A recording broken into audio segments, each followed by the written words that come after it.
d'être rassemblés ce soir pour être enseignés. Aujourd'hui, nous allons terminer le chapitre sur la marche selon l'esprit. Mais on ne va pas entamer le chapitre qui suit, la pensée. On l'entamera la prochaine fois. Mais bénissons le Seigneur pour... j'espère que vous m'entendez bien. Très bien. Ok, parce que je devais être au salon, mais là, je suis venu dans la chambre pour pouvoir éviter les bruits.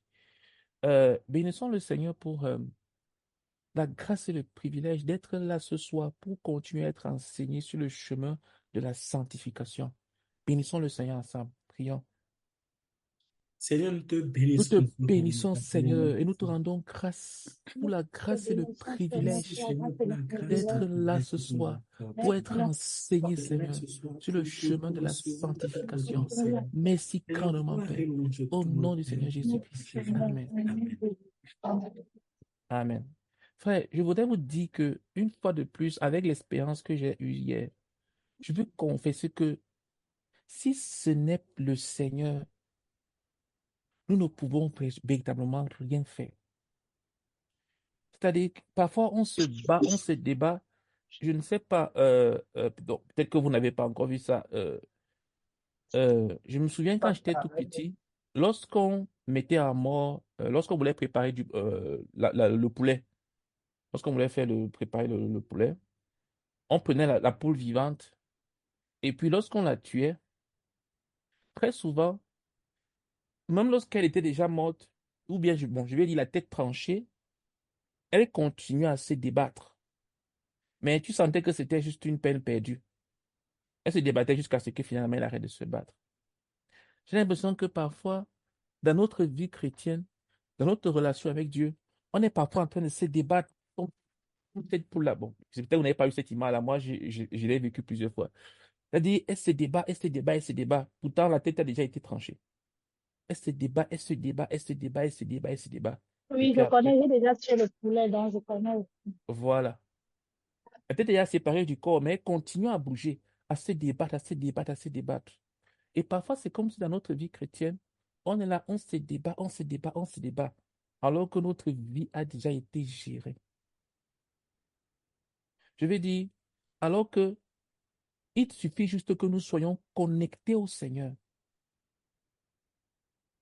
Il suffit que nous soyons juste connectés à Dieu. Tous ces débats-là, tu te débats, tu te débats, tu te débats. Ouais, j'ai encore pris conscience du fait que notre vie est réellement cachée entre les mains de Dieu. Je prie pour que je puisse un jour avoir l'occasion de vous parler davantage. Euh, Pardon, prions pour que le Seigneur soit présent ce soir. Prions pour que le Seigneur soit présent ce soir, qu'il vienne nous enseigner chacun d'entre nous.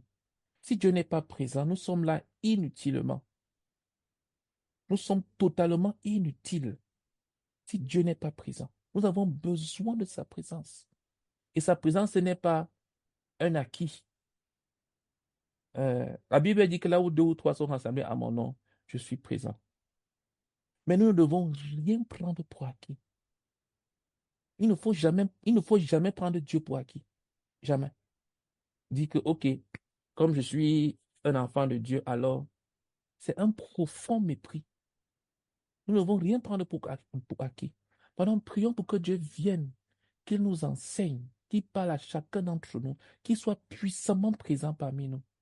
Prions ensemble. Tiens, nous prions. Nous Nous te prions, supplions, Seigneur, pour Seigneur, ta s'il te plaît, viens. présence. Viens, S'il te Seigneur, plaît, Père, oh nous Dieu, disons, viens s'il nous te plaît, enseigner. viens. Oh Viens nous Seigneur, s'il te parler, plaît, viens viens nous nous enseigner, rencontrer. Seigneur. Et S'il par te le plaît, Viens viens nous nom de parler au cœur rencontrer, de Jésus, Seigneur, chacun pendant Saint-Esprit d'entre de que nous. tu l'éternel, enseigne viens. S'il chacun te de nous plaît, par Seigneur, Dieu. s'il te plaît, S'il te s'il te plaît, Seigneur, plaît, s'il te oh plaît, Dieu. conduis-nous, viens nous Seigneur, Au nom parler, sur viens ce puissant du chemin. Seigneur nous Jésus-Christ. au Amen. nom de Amen. Jésus. Amen. Amen. Amen. Pardon, j'espère que il n'y a pas que deux ou trois personnes qui prient, que nous tous nous prions, même ceux qui ont les micros fermés pendant qu'on prie. Ce n'est que pendant l'enseignement que c'est bien d'avoir son micro fermé. Mais quand on prie, vraiment, si tu peux prier, s'il n'y a pas le bureau autour de toi, sens-toi libre d'ouvrir ton micro quand tu le peux et de prier, mais ce n'est pas une obligation. Euh,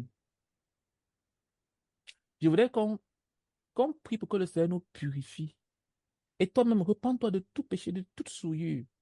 Parce que la Bible dit que sans la sanctification, personne ne verra le Seigneur. Ça veut dire que tu ne vas même pas pouvoir t'approcher de Dieu. La chose la plus exaltée au ciel, c'est la sainteté de Dieu. Autour de lui, il y a on les appelle des séraphins. Les séraphins sont les plus proches de Dieu en tant qu'anges. Ils ont la forme d'éclair. Ils sont comme un éclair. Je ne veux pas donner l'autre forme quand je fais comme ça, vous voyez. Parce que ça, il y a certaines traductions qui ont traduit ça très mal. Mais ils ont la forme d'éclair. Et les éclairs ont toujours une certaine forme, avec des ailes. Et ils passent toute l'éternité à prononcer juste une chose. Saint, Saint, Saint est l'éternel Dieu. Parce que la chose la plus exaltée chez Dieu, c'est sa sainteté. Et la chose principale chez l'homme, c'est le péché. Et c'est pour ça que le Seigneur est venu mourir, donner sa vie sur la croix pour nous. Et c'est pour ça qu'aucun homme ne peut s'approcher de Dieu. Pardon, prions pour que le Seigneur nous purifie de tout péché, de toute souillure. S'il te plaît, prie que Dieu te purifie de tout péché, de toute souillure. De tout péché, de toute souillure. Examine ton cœur. Prie que le Seigneur te purifie de tout péché et de toute souillure. Prions ensemble. Seigneur, je prie afin que tu purifies mon cœur. Seigneur, je Oh prie, Père. Seigneur, je prie que par le sang de ton Fils Jésus-Christ, Je Seigneur, prie, que tu Seigneur, que purifies mon cœur, que tu purifies mon cœur, que tu purifies mon cœur. Oh Dieu, purifie mon cœur, purifie mon cœur, purifie mon cœur. Seigneur, purifie mon cœur par le sang du Seigneur Jésus-Christ. Seigneur, viens à mon aide, viens à mon aide, viens à mon aide, viens à mon aide. Purifie mon cœur, purifie mon cœur. S'il te plaît, oh Dieu, au nom puissant du Seigneur Jésus-Christ. Amen. S'il te plaît, Seigneur, au nom de Jésus-Christ. Amen. Amen. Prie afin que le Seigneur amène les autres à nous rejoindre, que les autres viennent nous rejoindre rapidement, afin que nous puissions avancer ensemble. Prions. Seigneur, Seigneur, nous prions que tu amènes les autres afin que tu amènes les autres, rapidement, Seigneur. afin que nous puissions Amène-les à se avancer connecter, ensemble. Seigneur. Oh Seigneur, pousse les autres à S'il se te plaît, connecter Seigneur. rapidement, pour que nous puissions avancer ensemble. Au nom du Seigneur Au nom du Jésus-Christ. Seigneur Amen. Jésus-Christ. Amen. Amen. Maintenant, dernier sujet de prière. Pardon, prie pour que le Seigneur te bénisse avec un cœur honnête et bon. Un cœur qui est honnête, un cœur qui est vrai. Je t'assure, si tu as un cœur malhonnête, tu es en train de perdre ton temps dans la vie chrétienne. Si tu peux jouer un rôle, te tenir devant les gens et prendre on dit quoi, un rôle, une sorte d'image, tu fais la comédie, tu te tiens devant les gens, tu joues un rôle. Mais quand tu es dans une autre circonstance, tu as une autre vie, tu es malheureux, tu es misérable. Ton cœur est malhonnête. Pardon, prie pour que Dieu te bénisse avec un cœur honnête et bon. Le cœur honnête, c'est le cœur qui voit ses défauts, qui voit ses faiblesses et qui crie devant Dieu. Le cœur malhonnête, c'est le cœur qui diminue les standards, qui dit que non, Dieu a dit ça, mais c'est un idéal. Comme on va le voir. La leçon de ce jour, vous allez le voir, c'est ça la vie chrétienne. Ce n'est pas ce que beaucoup de personnes imaginent, que la vie chrétienne, c'est un ensemble de bénédictions, où c'est bénédiction, bénédiction, bénédiction. Nous allons voir la vie chrétienne pratique. Ça ressemble à quoi? Pardon, prie pour que Dieu te bénisse avec un cœur qui est vrai, qui est honnête, et avec un cœur qui est également bon. Un cœur qui est bon, c'est pas la bonté de donner la nourriture aux sans-papiers, aux SDF, aux sans-domicile fixe, ou bien les faits. Ce n'est pas de cette bonté qu'on parle. La bonté, la véritable bonté, c'est de faire ce que le seul Dieu qui est bon fait. Qu'un homme bon, c'est un homme qui veut plaire à Dieu, c'est un homme qui veut faire ce que Dieu veut. Parce qu'il n'y a que Dieu seul qui soit bon. Un homme bon, c'est pas un homme qui fait on dit quoi, des œuvres caritatives où il y a, on appelle ça quoi, euh, des fondations, où les gens font des fondations pour avoir un grand nom, pour se donner une image, quel que soit ce qui est derrière. Ça aide les gens, ça donne la nourriture. Moi-même, j'ai beaucoup mangé, j'ai beaucoup été aidé par les restos du cœur, par le secours populaire. Ce sont des choses très bien. Je ne suis pas en train de les critiquer. Je vais simplement dire que la chose dont on parle ici, un cœur bon, c'est pas un cœur qui est plein de bonnes œuvres sociales, non. Un cœur bon, c'est un cœur qui veut plaire à Dieu. Si dans ton cœur, tu n'as pas le désir de plaire à Dieu, tu as un cœur mauvais, même si tu es l'homme le plus généreux de la terre, ton cœur est méchant. Parce qu'il n'y a que Dieu seul qui soit bon. Aucun homme n'est bon. Aucun. Et donc, pour que nous puissions avoir un cœur bon, c'est lorsque nous voulons faire la volonté de Dieu, nous voulons plaire à Dieu. Pardon, prie pour que pendant que tu vas écouter cet enseignement, que tu vas entendre ce que c'est que la vie surnaturelle de Dieu, la vie chrétienne, que Dieu te bénisse avec un cœur honnête et bon. Prions ensemble. Seigneur, je Seigneur, prie, Père éternel, nous oh te Dieu, supplions. que tu Seigneur, étends s'il ta te main sur plaît, chacun d'entre supplie, nous, Seigneur, Père. je te S'il te prie. plaît, oh Dieu, Aide-moi avec un étends ta cœur main sur honnête, chacun d'entre nous, Père, un cœur et bon, bénis-nous avec Seigneur, un cœur un cœur honnête et honnête, bon, un un cœur cœur honnête et bon, bon, un un cœur qui cœur veut bon, faire ta Seigneur. volonté, Aide-moi à me un faire cœur ta qui veut prière. te plaire, un cœur qui Seigneur, est s'il te plaît, honnête, qui ne se trompe pas à soi-même. bénis S'il te plaît, chacun, oh bénis Dieu, chacun au nom de nous ici puissant du présent Seigneur avec le cœur, Jésus-Christ. un cœur Amen. honnête et bon. Au nom de Jésus-Christ, Amen. Amen. Hmm. Il y a des personnes, ils ont tellement lutté avec un péché pendant des années et des années et des années. Et ils sont arrivés au point où ils se sont dit, ah, peut-être que la vie consiste à vivre avec ça, avec ce péché dans ma vie. Qu'est-ce que je peux y faire? J'ai tout fait pour m'en séparer, ce n'est pas parti. Donc, je l'accepte comme ça. Je vais juste le garder à l'intérieur de moi et considérer que je vis comme ça. Avoir ce genre de mentalité, c'est considérer que Dieu n'est pas tout-puissant et que Jésus-Christ est mort à la croix pour rien. Parce que si Dieu pouvait te laisser vivre avec une bonne conscience, avec un péché dans ta vie, pourquoi est-ce qu'il te laisserait entrer au ciel? Pourquoi Jésus-Christ viendrait mourir? Si tu as lutté avec un péché, quel qu'il soit, n'abandonne pas jusqu'à ce que tu sois pleinement délivré. Parce que tu peux être délivré. Il n'y a pas un seul péché pour lequel Jésus n'est pas mort à la croix. Donc quand tu remarques une chose dans ta vie qui est incorrecte, ne l'accepte pas. Ne l'accepte pas. N'accepte jamais la paix avec un péché dans ta vie. Refuse de te coucher et de dormir en paix alors qu'il y a un péché dans ta vie que tu connais et que Dieu ne veut pas. Si tu n'as pas la force, au moins si tu peux prier. Si tu n'as pas la force pour résister, tu as la bouche pour prier. Tu as ton cœur qui peut réellement vouloir la chose. Mais si tu décides que ce péché-ci là, je sais que c'est mal, mais vraiment Dieu va devoir m'accepter avec ça, tu vas aller en enfer. Tu vas finir en enfer. Et tu n'as jamais connu Dieu. Et tu mens parce que Dieu ne t'acceptera jamais avec ça, parce qu'il est le Dieu tout-puissant. Ne baisse jamais les standards. Ce que tu avais vu quand tu étais bien, quand tu te sentais bien, c'est ça que tu dois garder. Même si à présent tu es au fond du trou, ne baisse jamais les standards avec Dieu, jamais. Ne dis pas que non, j'étais trop dur. Tu n'étais pas trop dur, tu étais vrai. Ne baisse pas les standards.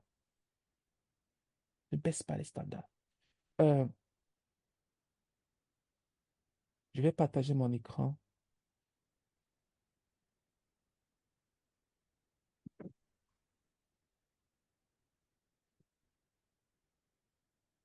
Alors, partager.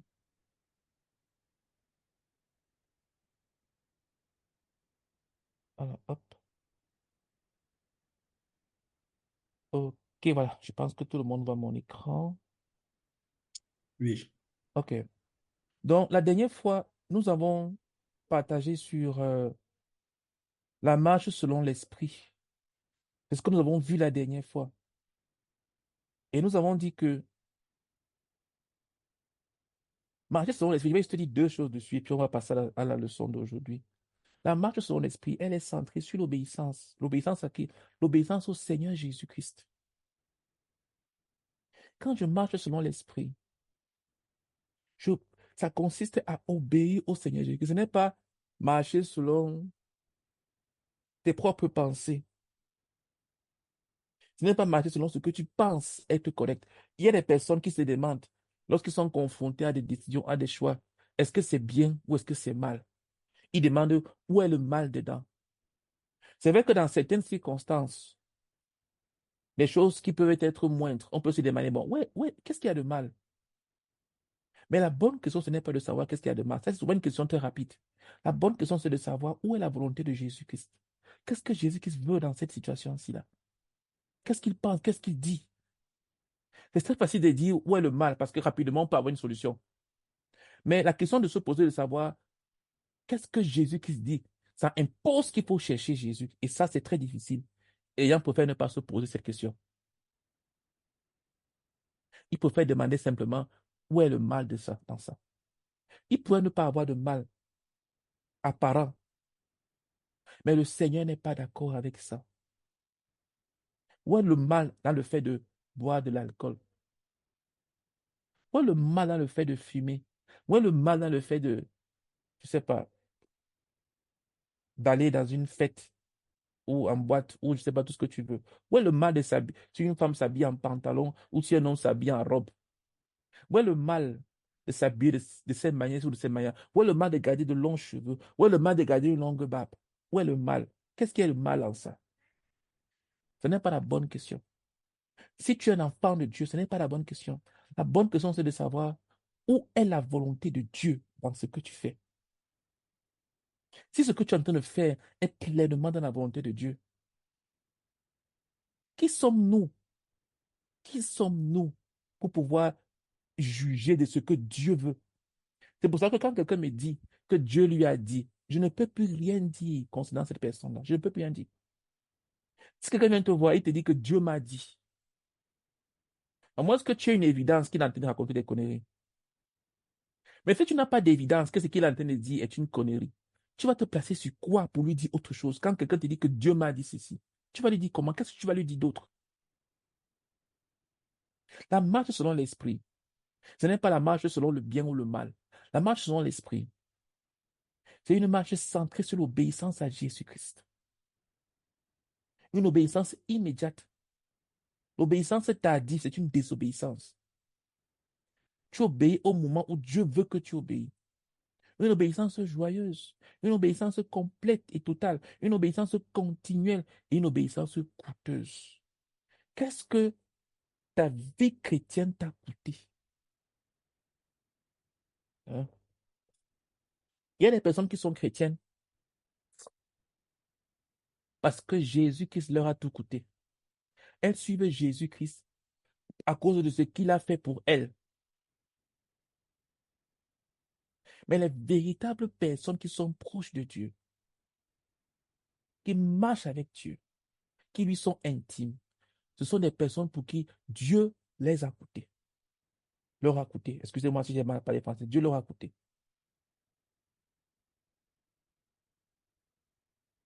Si Dieu ne t'a rien coûté, tu ne peux pas lui être proche. Si Dieu ne t'a rien coûté, tu ne peux pas lui être proche. Ne te trompe pas. Plus Dieu te coûte, c'est-à-dire quoi? Il peut te coûter en argent. Tu as investi dans l'œuvre de Dieu. Il peut te coûter dans les choix de ta vie. Il y a des choses auxquelles tu as renoncé à cause de Dieu. Tu avais la possibilité. Je ne dis pas ce que les gens renoncent sans qu'ils aient même jamais touché. Quelqu'un dit qu'il a renoncé à l'argent, à l'amour de l'argent qu'il n'a même jamais touché. Il n'y a pas de ça. Ou bien j'ai renoncé à une grande carrière qu'il n'a même jamais eue.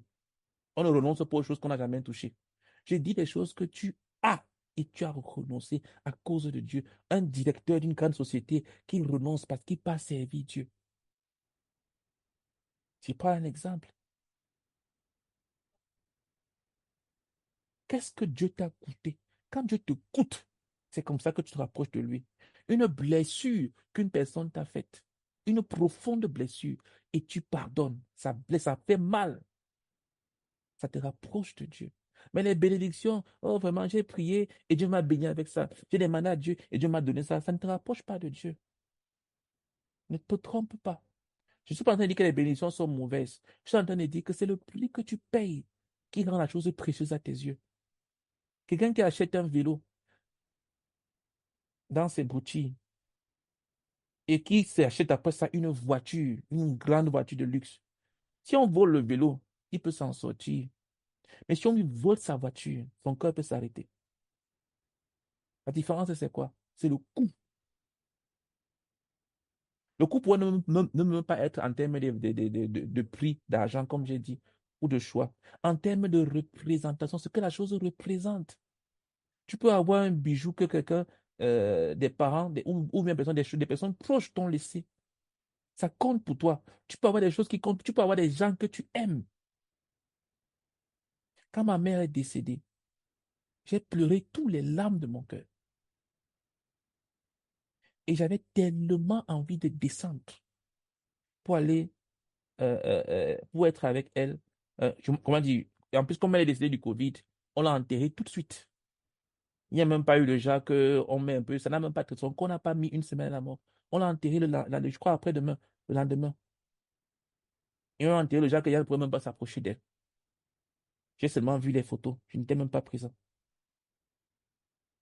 Je vous assure, avec toute la douleur de mon cœur, je ne suis pas descendu. Ma famille s'est réunie, ils se sont mis ensemble, ils se sont consolés avec mon père et les autres enfants, mais je ne suis pas descendu parce que je n'avais pas la liberté intérieure de descendre. Il n'y a pas une explication logique. La seule explication que je peux donner, c'est que je n'avais pas la liberté intérieure de descendre pour aller à son enterrement. Malgré tout l'amour, et ça créait beaucoup d'incompréhension. Des choses que je ne peux pas expliquer. On ne va pas comprendre. Il n'y a pas les mots pour expliquer cela. Mais tu sais ce que Dieu t'a dit. Si Dieu ne te coûte pas, tu ne lui es pas proche. Il y a des personnes qui sont menteurs. Les moindres choses qu'on appelle l'argent, quand on parle des dîmes et des offrandes, ils sont tellement accrochés. Ils ne veulent ni donner la dîme, ni les offrandes. Ils disent on demande l'argent, comme si Dieu avait besoin de leur argent. Et parfois même, la personne qui leur enseigne dessus gagne même plus que. Si tu es tellement accroché à tes choses, quand tu fais un truc pour Dieu, il faut que tu sois remboursé. Il faut que toute la terre entière sache. Écoute, si Dieu ne te coûte rien, tu ne lui es pas proche.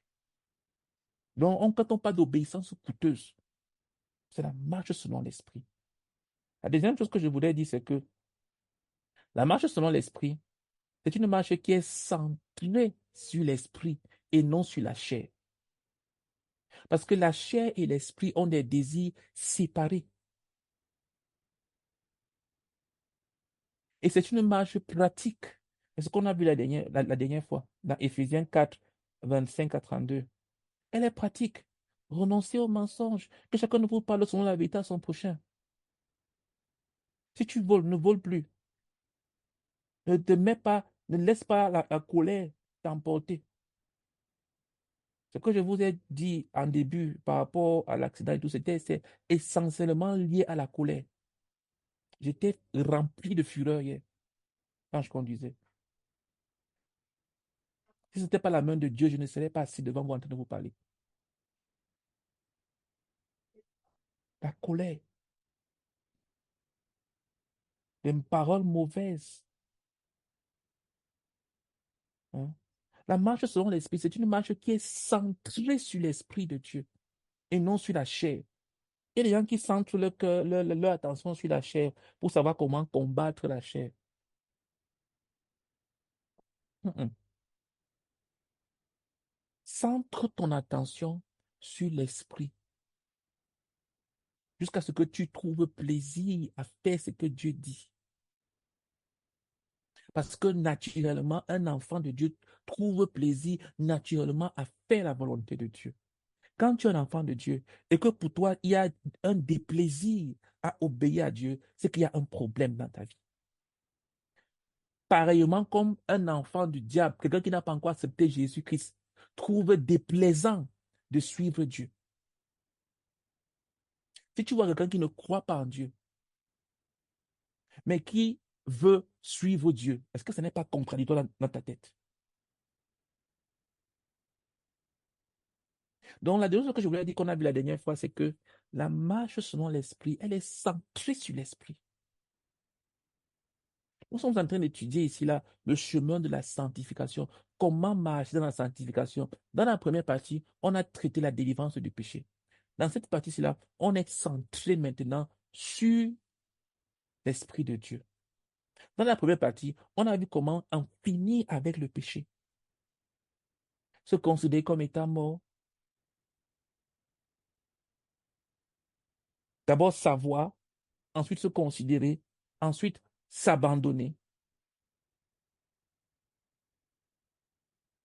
Marcher selon l'Esprit, la loi de l'Esprit de vie en Jésus-Christ. Donc aujourd'hui, nous allons voir la vie du croyant. Comment est-ce qu'un croyant doit fonctionner? Quand tu dis que tu es un enfant de Dieu, ça ressemble à quoi? Comment est-ce qu'un enfant de Dieu fonctionne? Comment est-ce qu'un enfant de Dieu vit? Comment est-ce qu'un enfant de Dieu marche? Comment? Est-ce que nous allons voir aujourd'hui? Euh, je vais lire. La vie du croyant, la vie surnaturelle. Dieu nous a appelés non pas à la vie naturelle des fils de l'homme, mais à la vie surnaturelle des fils de Dieu. Cette vie serait impossible en dehors de Christ. Il nous a appelés à des commandements qui sont de loin supérieurs aux commandements qu'il avait donnés à Israël sous Moïse. Considérons ceci. Vous avez appris qu'il a été dit, œil pour œil et dent pour dent. Mais moi, je vous dis de ne pas résister aux méchants. Si quelqu'un te frappe sur la joue droite, présente-lui aussi l'autre. Si quelqu'un veut plaider contre toi et prendre ta tunique, laisse-lui encore ton manteau. Si quelqu'un te force à faire un mille, fais-en deux avec lui. Donne à celui qui te demande et ne te détourne pas de celui qui veut emprunter de toi. Matthieu 5, 38 à 42. Ceci est juste une partie de la loi du royaume. Matthieu 5, verset 7. Est-ce que tu as lu ça? Bon, c'est évident que tu l'as lu plusieurs fois. C'est facile de dire œil pour œil, dent pour dent. Ça, c'est la loi de la rancune. La loi de la rancune. Tu m'as fait mal, il te sera fait mal. Sauf que dans l'application de la loi de Moïse, ce n'est pas à toi d'arracher l'œil de celui qui t'a arraché l'œil. Mais celui qui t'a arraché l'œil, lorsque toi, tu vas te plaindre devant Dieu, un œil aussi lui sera arraché. C'est ce que ça signifie. Dans la loi de Moïse, ce n'est pas que tu m'as tué, je te tue aussi. Comme certaines personnes disent que si tu me tues, je te tue aussi. Quand on était petit, non. Ce n'est pas celui qui t'a cassé une dent, et c'est à toi de lui casser aussi une dent, non. Tu pars te plaindre chez le magistrat qui était le sacrificateur. Et une dent aussi lui sera cassée. La loi de la rancune. Et il y a beaucoup de chrétiens qui pensent comme ça. Ils veulent vivre selon les 10 commandements. Parce que les 10 commandements, c'est la loi de Moïse. Ils veulent vivre de cette manière-là. Tu me fais mal, je te fais mal. Tu m'as blessé, je te blesse.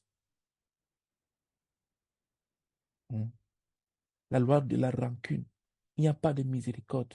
Il n'y a pas d'amour à l'intérieur.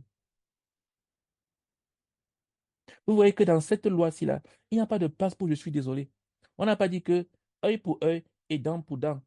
Si il n'y a pas repentance, ce n'est pas écrit comme ça. On n'a pas dit que œil pour œil et dent pour dent si la personne ne s'est pas repentie. Ça veut dire que la personne t'ait demandé pardon ou pas, quand tu partais voir le magistrat, on arrachait son œil. Mais avec nous, quelle est la vie du croyant? Comment est-ce que Dieu s'attend à ce qu'un croyant réagisse quand il est blessé? Il dit, ne résistez pas aux méchants. Dis-moi, quand tu sais que tu es en train de te faire, quand tu sais qu'il y a quelqu'un qui est à côté de toi et qui est en train de t'exploiter, qu'est-ce que tu fais? Tu sais que celui-ci qui est là, il est en train de m'exploiter. Il n'est pas sincère. Il est en train de se jouer de moi. Qu'est-ce que tu fais? Si quelqu'un te frappe sur la joue droite, présente-lui aussi l'autre. Est-ce que ça signifie que si on te gifle physiquement, tu dois tourner aussi la tête? Non. Ce n'est pas littéralement ce que ça veut dire. Il ne faut pas lire dans la lettre. Qu'est-ce que ça signifie? Ça signifie qu'il ne faut pas avoir une attitude rancunière. Quand quelqu'un t'a frappé, que ton attitude ne change pas envers lui pour dire que, comme tu m'as frappé aujourd'hui sur la joue droite, j'étais bête. Je vais préserver ma joue gauche. Une attitude rancunière. Si quelqu'un veut t'accuser et prendre ta tunique, laisse-lui encore ton manteau. Mais quand les gens sont tellement attachés aux choses, ah vraiment, il m'a pris ça, il ne m'a pas remboursé. Il a pris mon argent, il n'a pas remboursé. Tu me dois, tu me dois, tu me dois. Rembourse-moi mon argent. Tu ne me rembourses pas, je vais aller te porter plainte. Tu vas porter plainte à un frère ou à un non-croyant qui ne connaît pas Dieu. Et après, tu vas prier pour que Dieu le sauve. Quand tu amènes un non-croyant en justice, quelqu'un qui n'a pas Jésus-Christ, tu l'amènes devant les tribunaux. Après, tu vas prier pour que Dieu le sauve. Tu vas te demander, mais dans ce cas, ça quoi ça sert dans les avocats, dont les croyants ne peuvent pas porter plainte? Je vais te répondre une chose. Les croyants portent plainte devant qui?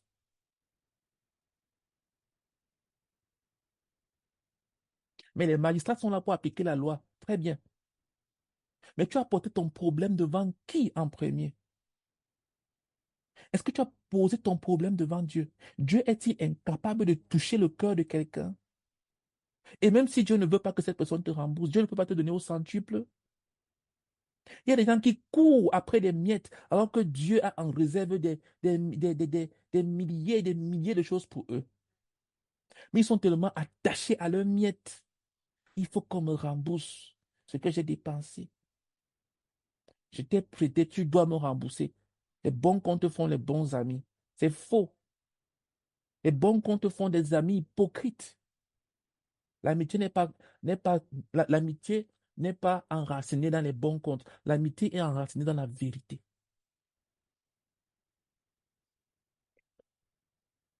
L'amitié est enracinée dans la vérité.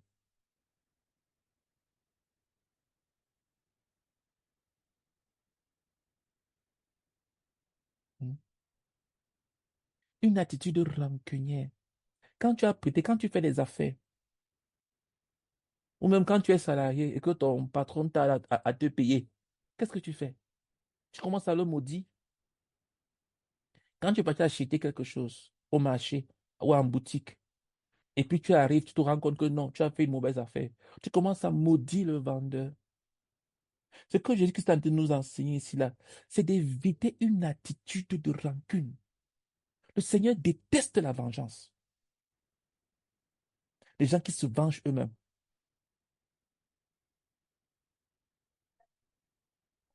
Quand tu es un enfant de Dieu, la vie d'un enfant de Dieu, il ne doit pas avoir une trace de vengeance à l'intérieur.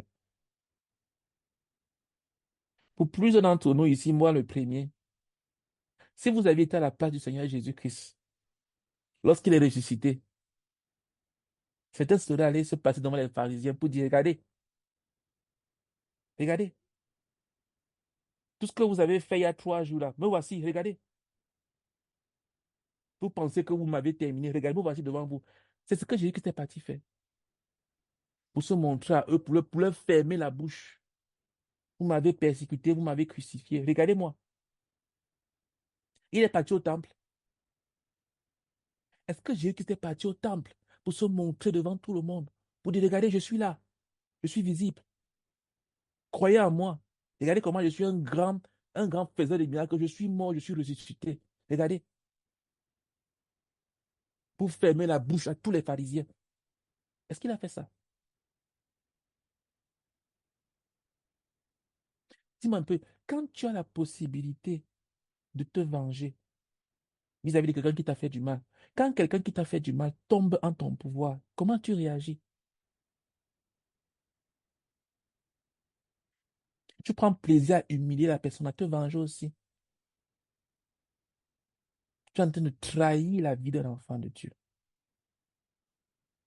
C'est ce que traduit tout ce que nous sommes en train de lire ici, là.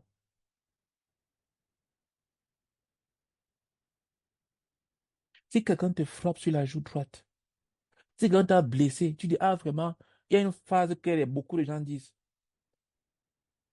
je pardonne, mais je n'oublie pas. Ça veut dire que tu n'as pas pardonné. Parce que quand notre Seigneur pardonne, il ne se souvient plus. Celui qui pardonne et qui n'oublie pas, il n'a pas pardonné. Il a juste décidé de te traiter différemment. Mais il n'a pas pardonné, il n'a jamais pardonné. Le vrai pardon restaure et donne même une promotion. Quand tu as réellement pardonné quelqu'un, tu dois recommencer à faire confiance à la personne. Si la personne s'est réellement repentie. Mais un pardon où quelqu'un s'est repenti, a manifesté tous les actes de repentance devant toi. Tu dis, je te pardonne, mais c'est une fausse repentance. C'est un faux pardon.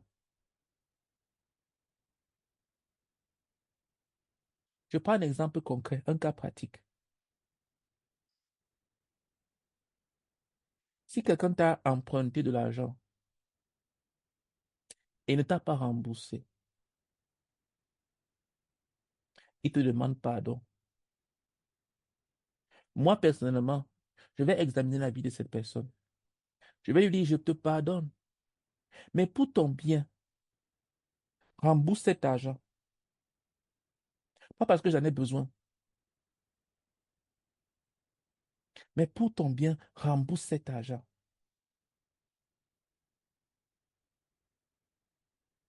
Si quelqu'un t'a volé quelque chose, parce que si tu dis que non, je te pardonne, mais tu gardes dans ta tête que cette personne me doit toujours quelque chose, tu n'as pas pardonné. Il faut qu'elle rembourse, pas parce que tu insistes dessus, c'est pour son bien, pour que toi-même ton cœur soit libéré.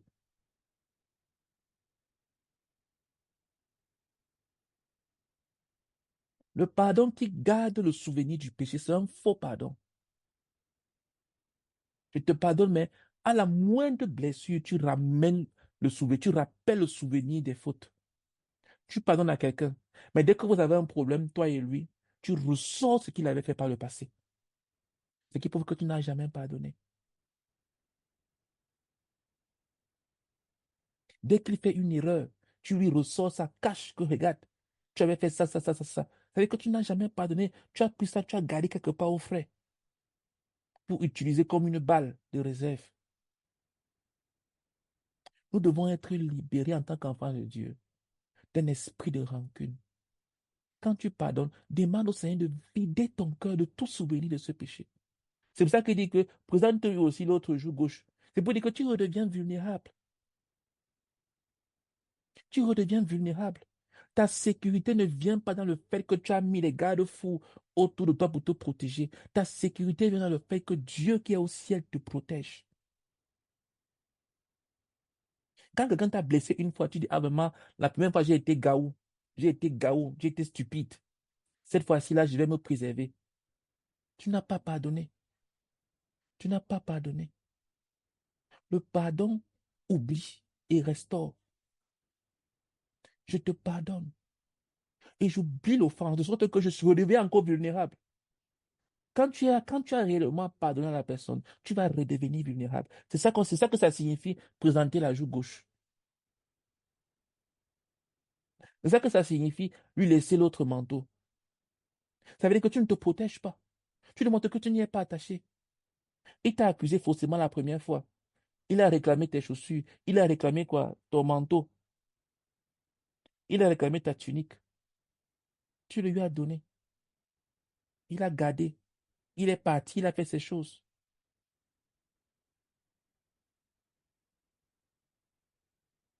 Je vais vous raconter une petite histoire. Je ne me souviens plus très bien dans les détails. C'était des croyants qui étaient agriculteurs. Je pense que c'était le riz. C'était en Chine.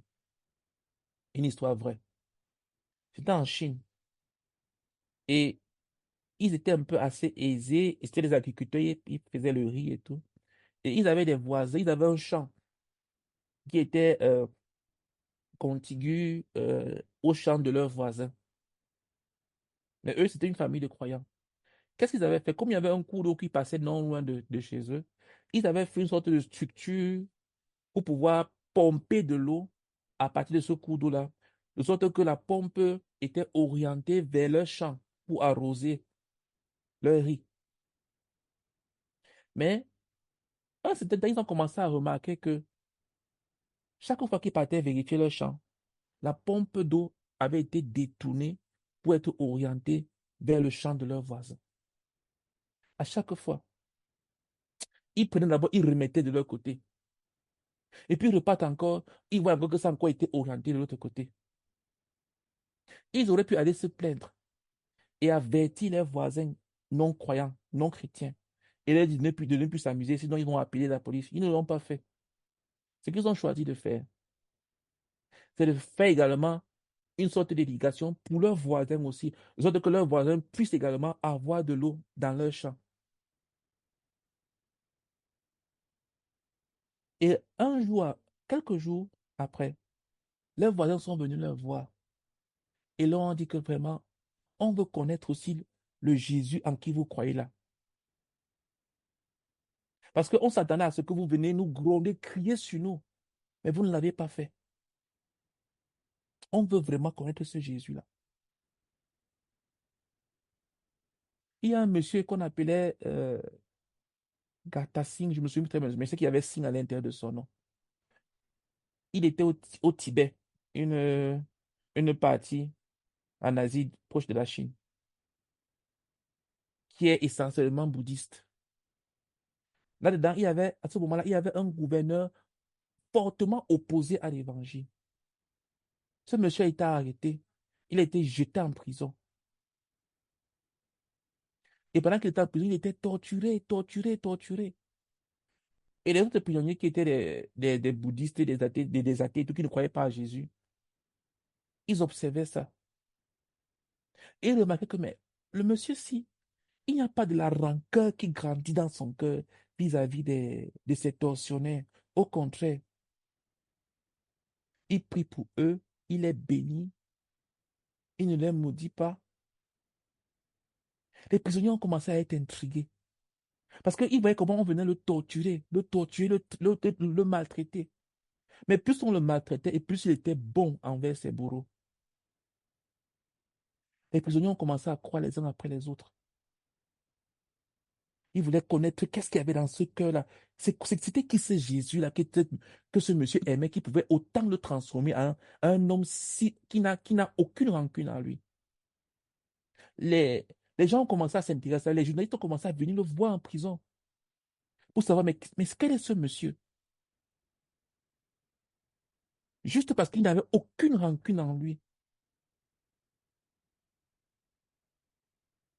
Oui, peut-être Sadhu Sundasi, mais je n'en suis pas sûr, peut-être.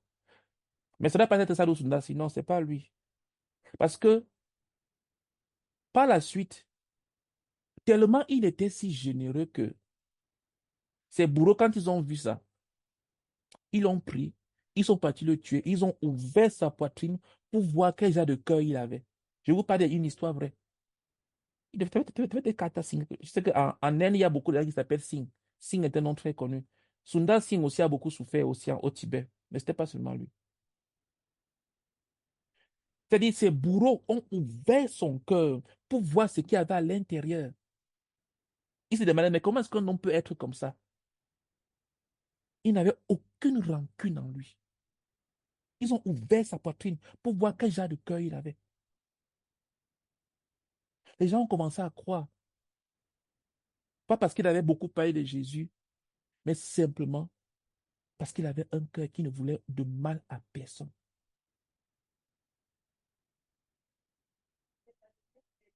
Une autre fois, il y a un monsieur, j'ai oublié son nom, je ne sais plus si c'était John Wesley ou bien c'était George Whitefield, je ne me souviens plus exactement, qui s'est fait agresser quelque part.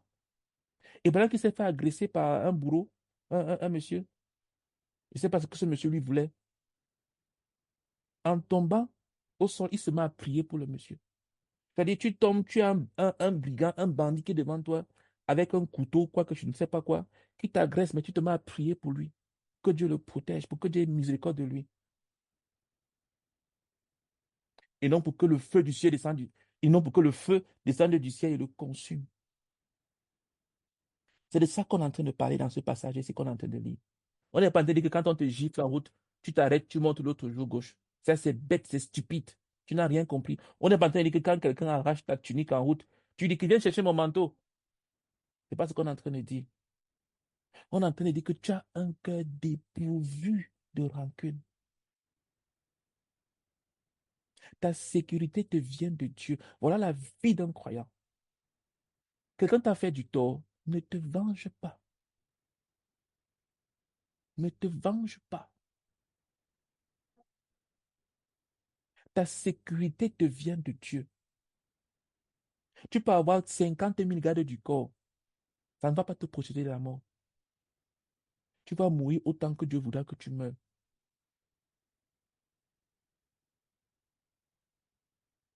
Et le Seigneur s'attend à ce que la totalité de cette loi soit observée. Nous allons à nouveau citer des parties de cette loi en montrant très clairement les hautes exigences du Seigneur. Et je vous assure, ce que nous sommes en train de dire ici, c'est ça qu'on appelle la grâce. Quand beaucoup de gens disent, ah, c'est la grâce, c'est la grâce. On vit dans la grâce. On est à l'aide de la grâce. Ils croient que la grâce, ça signifie libertinage. Ils croient que pour eux, la grâce, ça signifie que tu peux vivre comme tu veux. Ce qu'on nous faut maintenant lire, c'est le Nouveau Testament. C'est comme ça que Dieu s'attend à ce que tu vives. C'est ça que signifie vivre dans la grâce de Dieu. Il dit, heureux ceux qui sont persécutés pour la justice, car le royaume des cieux est à eux. Heureux serez-vous lorsqu'on vous outragera, qu'on vous persécutera et qu'on dira faussement de vous toutes sortes de mal à cause de moi. Réjouissez-vous et soyez dans l'allégresse, parce que votre récompense sera grande dans les cieux. Car c'est ainsi qu'on a persécuté les prophètes qui ont été avant vous. Matthieu 5, 10 à 12. Qu'est-ce qu'il dit? Il dit ici que votre récompense sera grande où? Sur la terre, dans les cieux. Mais quand quelqu'un est persécuté, il regarde à gauche, à droite, il cherche où est sa récompense. Il ne regarde pas à Dieu. Quand quelqu'un est persécuté pour le nom de Jésus-Christ, il va aller crier dans les oreilles de son pasteur, de son dirigeant. Oh, vraiment, on ne m'aime pas. Je souffre beaucoup pour le nom de Jésus. Tu as déjà eu ta récompense sur terre. Il n'y a plus de grande récompense qui t'attend au ciel. Quand tu es persécuté pour le nom de Jésus, qu'est-ce qu'il dit? Ta récompense sera grande où? Dans les cieux. Dans les cieux. Il y a des gens qui ont beaucoup souffert, mais ils ont tout dépensé, leur récompense ici sur terre, avec les honneurs des hommes. Ils ont déjà eu leur récompense. On a écrit les biographies, on a écrit des livres, les hommes les ont vénérés. Ils ont déjà tout mangé. C'est comme quelqu'un qui finit, qui mange toute sa retraite avant d'aller en retraite. Il dépense tout. Quand il arrive là-bas au ciel, il n'y a plus rien. Réjouissez-vous et soyez dans l'allégresse, car vous êtes persécutés. Pardon, réjouissez-vous et soyez dans l'allégresse quand vous êtes persécutés. Vous avez entendu qu'il a été dit aux anciens, tu ne tueras point. Celui qui tuera mérite d'être puni par les juges. Mais moi, je vous dis que quiconque se met en colère contre son frère mérite d'être puni par les juges. On n'a pas dit que quiconque se met en colère pour une mauvaise raison. C'est pas comme ça que c'est écrit. On n'a pas dit que quiconque se met en colère contre son frère, quand son frère n'a rien fait, mérite d'être puni par lui. C'est pas comme ça que c'est écrit. Mais quand tu te fâches, tu te mets en colère. Comme je me suis mis en colère hier. Ça veut dire que tu mérites d'être puni par les juges.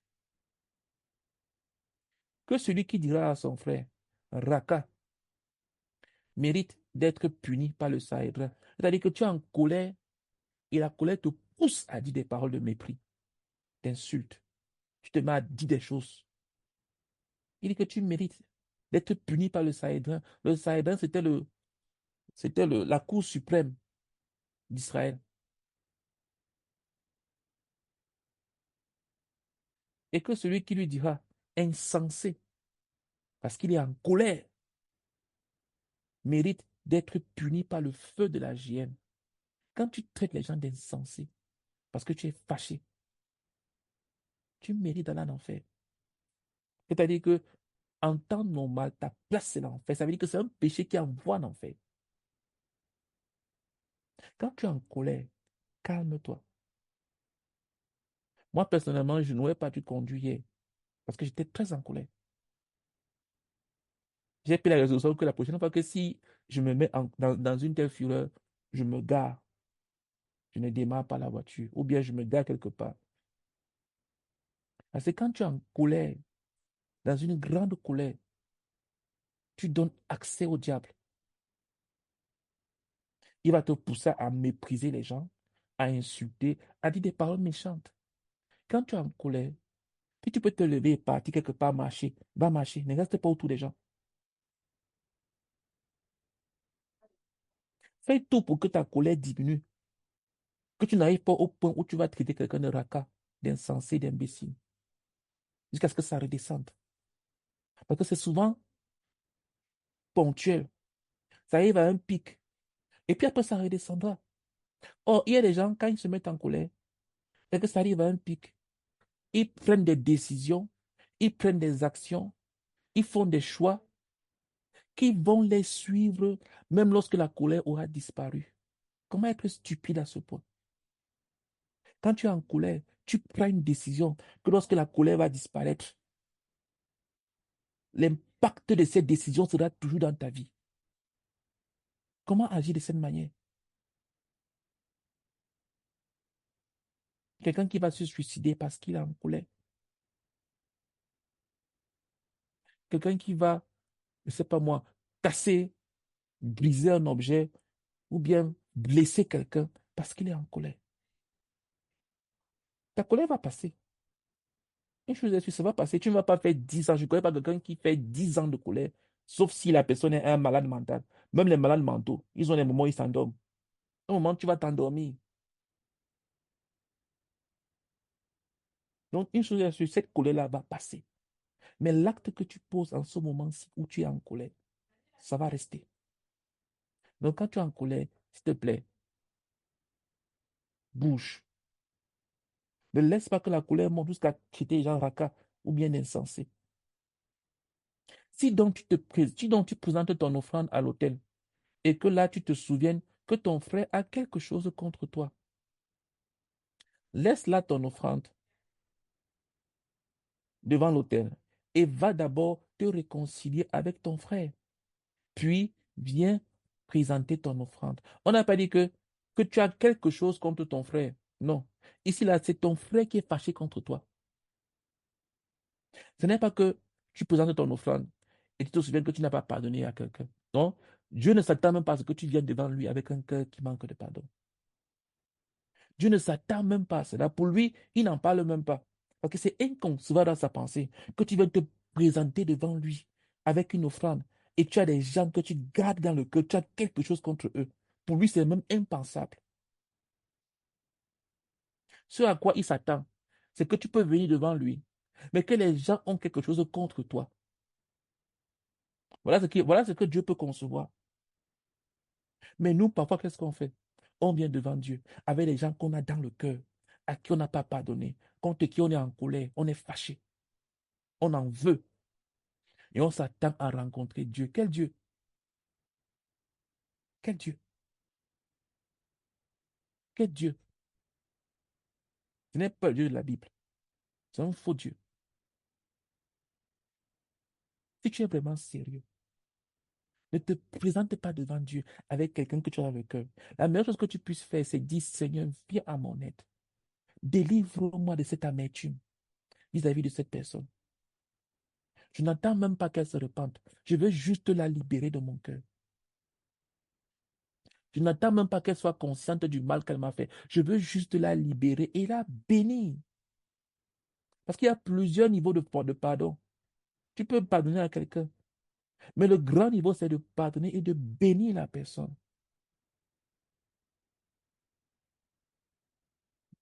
Et la première bénédiction, c'est la grâce de Dieu. que Dieu lui fasse grâce. Parce que tu pourrais ne même pas connaître le besoin de la personne. Tu peux bénir la personne avec des choses dont elle n'a pas besoin. Mais nous tous, nous avons besoin de la miséricorde de Dieu, de la grâce de Dieu. Donc tu pardonnes et tu bénis la personne. C'est impossible de bénir quelqu'un et de garder l'amertume vis-à-vis de cette personne-là à la fois. Ce n'est pas possible. Quand tu bénis une personne, tu vas te rendre compte que l'amertume dans ton cœur va disparaître. Le secret que je donne à chacun d'entre nous, c'est que lorsque tu as été blessé par quelqu'un, lorsque tu as été profondément blessé par quelqu'un, mais que tu sais que tu ne dois pas garder cette personne dans ton cœur, mais tu manques de force intérieure pour pardonner la personne, commence à bénir la personne. Même si tu ne crois pas trop en ces paroles que tu dis, dis-les quand même. Seigneur, je souhaite que tu bénisses tant, Seigneur. Seigneur, je souhaite que tu bénisses cette personne si tu donnes son nom. Seigneur, je souhaite que tu la bénisses, que tu la rencontres, que tu fasses ceci dans sa vie. Tu le dis jusqu'à ce que tu y crois. Tu verras que dans ton cœur, l'amertume va disparaître. Parce que tu ne peux pas bénir quelqu'un et en même temps avoir l'amertume. Parce que les deux viennent du même cœur. Le cœur qui commence à bénir ne peut pas garder la malédiction. C'est la même source. Ce n'est pas possible. Le cœur est plein d'amertume parce qu'il n'y a pas de bénédiction. Quand tu commences à bénir, l'amertume va disparaître. Donc, si tu veux d'abord pardonner avant de bénir, ce sera difficile. Commence à bénir la personne et l'amertume va disparaître et tu pourras pardonner. Mais ici, là, ce dont le Seigneur parle ici, là, c'est que quelqu'un a quelque chose contre toi parce qu'il considère que tu as traité l'amertume à ton cœur. C'est pour cela que tu peux être pleinement libre d'aller vers la personne et de corriger la chose. Si tu te sens incapable d'aller vers la personne, c'est parce que toi-même, tu as encore de l'amertume vis-à-vis de la personne. Les gens ont du mal à aller se réconcilier, non pas parce que l'autre est dur, c'est parce que eux-mêmes, ils ont quelque chose contre la personne. S'il te plaît, que ton cœur soit honnête. Si tu veux te mentir, mens-toi. Mais que ton cœur soit honnête. Le- Dieu dit quoi? Laisse ton offrande. Il n'a pas dit que rentre avec ton offrande.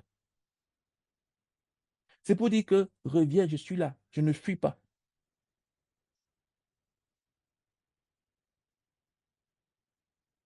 Va te réconcilier. Aujourd'hui, le verbe aller là peut se conjuguer par connecte-toi, appelle la personne. Tu peux juste appeler la personne. La personne pourrait ne pas être joignable, pourrait ne pas être disponible. Mais dans ton cœur, tu as déjà fait le pas. Tu es déjà parti vers la personne. Tu as déjà fait quelque chose. Et tu te dis, non, non, non, non, non, je ne peux même pas appeler, je ne peux même pas écrire, je ne peux même pas faire ceci, cela. J'attends que la personne vienne vers moi. Tu vas parler avec Dieu. Ce n'est pas au Dieu de la Bible, tu vas perdre ton temps. Ainsi, si tu te mets en colère contre ton frère, tu mérites d'être puni. Quelle que soit la raison. Si tu dis insensé, tu mérites d'être puni par le feu de la GM, le feu de l'enfer. Les insultes amènent les gens en enfer. Faire des offrandes à Dieu sans qu'il y ait réconciliation au niveau humain, Dieu rejette de telles offrandes. Dieu va rejeter cela. Tu dois être en paix avec tout le monde pour autant que cela dépende de toi. Si quelqu'un refuse de te pardonner, parce qu'il dit cela que quelqu'un a quelque chose contre toi, ça veut dire que tu sais que cette personne-là t'en veut. Mais si tu ne sais pas qu'il y en t'en veut, comment tu vas les gérer? Mais si tu sais qu'une personne t'en veut et que tu n'as fait aucun pas vers elle, en disant, ah, je m'en fous, tant pis pour elle. Elle m'en veut, moi je sais que je n'ai rien fait de mal. Je continue moi avec mon Dieu. Avec quel Dieu? On n'a pas dit qu'elle t'en veut de façon valable. On a pas dit qu'il a quelque chose contre toi de légitime. Attends, je lis. Si donc tu présentes ton offrande à l'autel et que là tu te souviennes que ton frère a quelque chose contre toi, que ce soit légitime ou pas, que ton frère ait raison d'avoir cette chose contre toi ou non, laisse là ton offrande devant l'autel et va d'abord te réconcilier avec ton frère. Est-ce que vous voyez à quel point Dieu aime les relations? Dieu déteste les relations brisées. Quand tu arrives au point où tu ne peux même plus parler avec un frère, quand vous vous rencontrez, vous changez de trottoir, tu vas parler à quel Dieu? S'il y a un homme avec qui tu ne peux pas parler, il y a des gens, ils ne peuvent plus parler avec des personnes. Telle personne, sinon, non, lui et moi, c'est l'eau et le feu, on ne se parle plus. Je ne peux même pas lui dire bonjour. C'est des personnes qui étaient mariées avant, qui ont divorcé. Lui et sa femme, ils ne peuvent plus se parler. Elle et son mari, c'est l'eau et le feu. Ou bien, tu as quitté un emploi. Quand tu rencontres ce collègue-là, vous ne pouvez même pas vous rencontrer sur le même chemin. Tu ne veux même plus rien sentir de cette société, de cette entreprise-là. En 2012, quand j'ai démissionné de mon premier emploi, mon manager disait, lui et moi, c'était terrible, notre relation était très difficile. Mais en 2015, quand je suis revenu pour rendre visite à la société, 3 ans après, je suis parti dans son bureau le saluer chaleureusement. Donc, comme il était un peu toujours froid envers moi. Si tu t'assois et qu'il y a quelqu'un sur cette terre, que toi, pas lui, mais toi, tu dis que tu ne peux pas saluer cette personne, ce n'est pas avec Dieu que tu es en relation. C'est avec un faux Dieu. Tu dis que non, cette personne m'a trop fait du mal. Elle a détruit ma vie. Elle a fait ci, elle a fait ça. Elle a détruit ta vie et tu as toujours envie. Mais on peut dire qu'elle a détruit ma vie alors que tu as Jésus qui est dans ta vie et ta vie est détruite. Tu as dit que la vie de Jésus-Christ est détruite. Parce que ta vie, c'est la vie de Jésus-Christ qui est en toi. Donc, quand tu dis que quelqu'un a détruit ta vie, tu es en train de dire que la personne a détruit la vie de Jésus qui est en toi. Et donc, tu ne peux plus parler à cette personne. Non, ils nous ont trop fait du mal dans ma famille. Quelle famille? La famille de Dieu.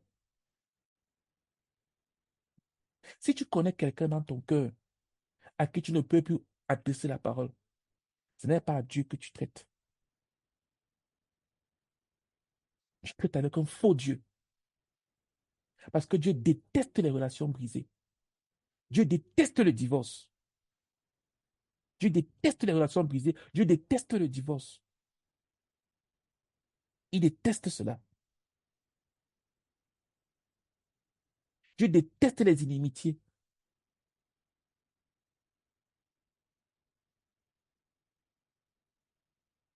Donc, si tu connais quelqu'un, s'il te plaît, va reparler à la personne. Va reparler à la personne. Réconcilie-toi. La Bible demande d'être en paix avec tout le monde.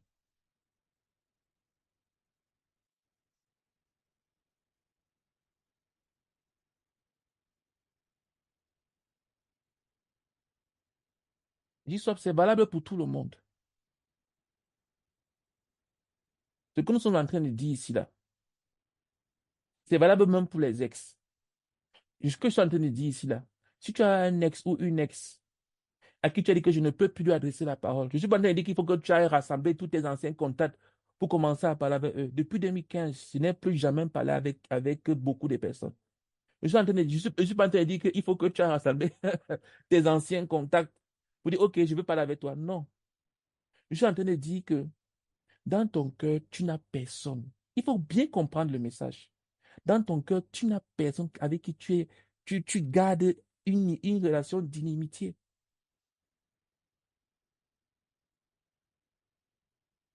Et ici, même on parle de frère.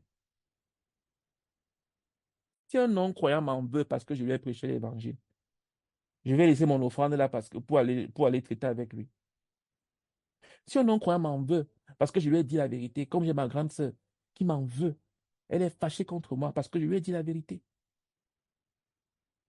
Et je rends grâce à Dieu d'avoir été clair envers elle. Ça a cassé notre relation. Ça fait que ça fait peut-être 2 mois qu'on ne parle, qu'on n'a pas parlé ensemble.